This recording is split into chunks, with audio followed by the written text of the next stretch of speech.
Picture a festival night in Rome.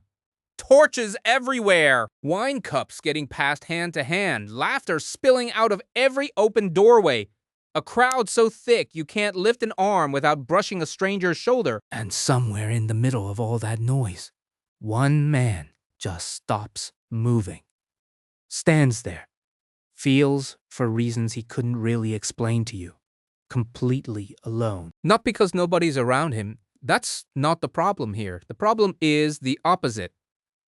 Too many people and somehow still nothing. If that sounds familiar at all, you were about 2,000 years behind a former slave named Epictetus, who noticed this exact same thing happening to his own students and built an entire lecture around it. The Discourses even named the chapter plainly what loneliness actually is and who actually suffers from it.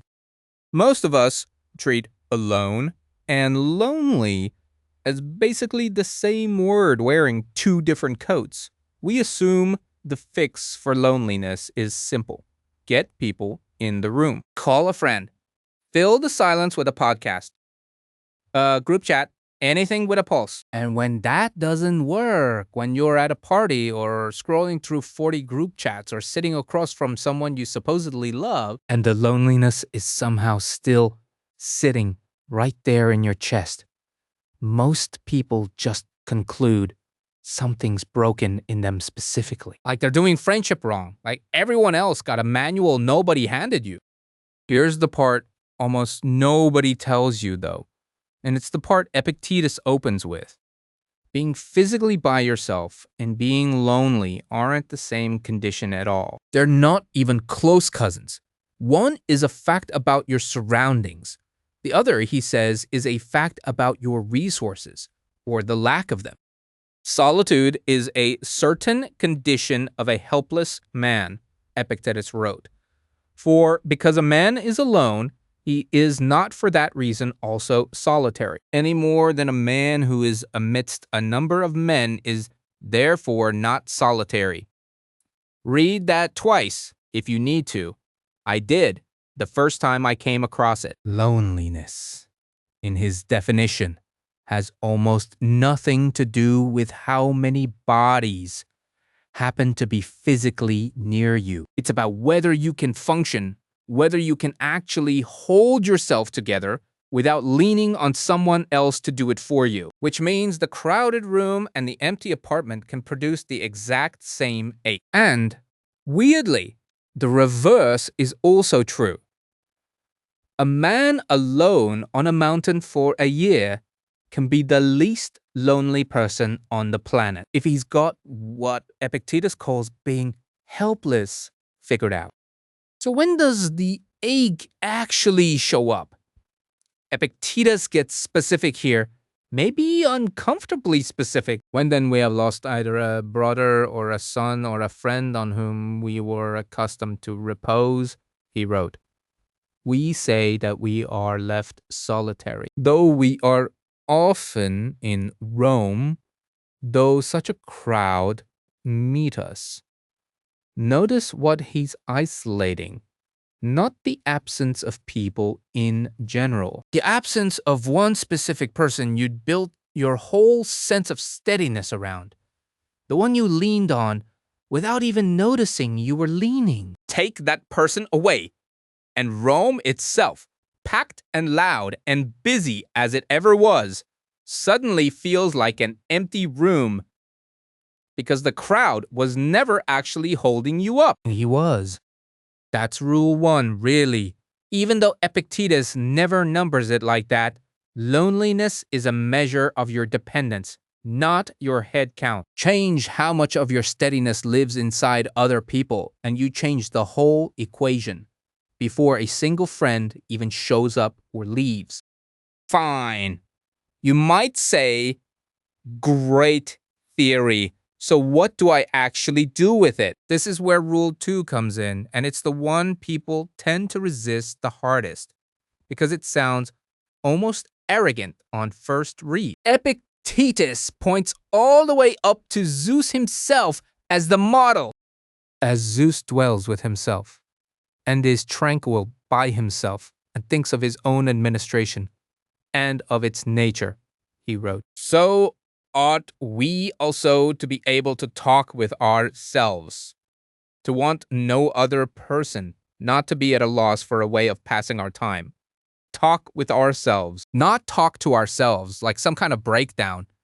Talk with like there's someone actually worth talking with in there. Most of us have never really tested whether that's true because we've never given ourselves the chance to find out. The second silence shows up. Out comes the phone. The show gets put on in the background just so there's noise. We've essentially never sat alone in a room with only our own mind for company long enough to know if it's decent company or not. Epictetus is betting that it can be, but only if you've done some work first, which, honestly, is the part he never sugarcoats. And here's the third rule, maybe the sharpest one, because it aims straight at the thing most of us actually reach for instead of self-sufficiency. Status. Protection. Somebody powerful in our corner. Epictetus asks his students to imagine the single most secure position available anywhere in the Roman world. Friendship with Caesar himself. But can Caesar give us security from fever also, he asked. Can he from shipwreck, from fire, from earthquake, or from lightning? From sorrow? He cannot. From envy? He cannot. Even the single most protected human being on earth, guards at every door, entire armies at his command, cannot buy you out of the things that actually threaten your peace. Grief still gets in. Envy still gets in. And if the Emperor of Rome can't build a wall high enough to keep those two out, no relationship you're currently leaning on for security ever will either. The people around you can add plenty to your life. Genuinely, what they cannot do is become the actual foundation it stands on. That job, whether you like it or not, was always yours. So how do you actually build that foundation? Epictetus, for someone so serious, most of the time answers with something almost playful. He points at children. What do children do when they are left alone? He wrote. They take up shells and ashes and they build something, then pull it down and build something else, and so they do not fail to amuse themselves. No tutor required, no audience. Just shells, ash, a little dirt, and a mind that's actually engaged with something. That's the whole secret. And it really is smaller than people expect. The capacity to occupy your own mind productively, to be curious about something for its own sake, without needing a witness in the room to make it feel worthwhile. Epictetus isn't asking you to enjoy suffering or to pretend solitude never stings a little. It does. He's asking whether you've got anything of your own to build with once the room finally goes quiet. Most of us, if we're honest, haven't checked in years. Put the three rules next to each other and the whole shape finally clicks. 1.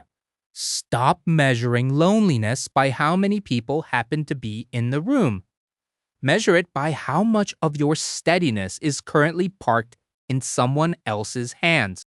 2, actually test whether you're decent company for yourself instead of just assuming you're not and reaching for the phone before you even find out. 3, remember that even the most protected, most connected person alive still can't buy immunity from grief or fear or plain bad luck. So quit outsourcing your foundation to people who were never equipped to hold it in the first place. None of this means abandon your friends. By the way, Epictetus had plenty and clearly loved several of them deeply. This is something narrower than that, and maybe greater than it first sounds. It's the difference between wanting people because your life is already whole and needing them because you genuinely collapse without them holding you up. One of those is love. The other, quietly, is dependency wearing love's coat. I'll be honest, I'm not entirely sure I've sorted out which one shows up first in most of my own relationships. Probably worth sitting with that question longer than I just did. If any part of that landed for you, subscribe to Stoic Mind. Every week we go straight into the actual source material.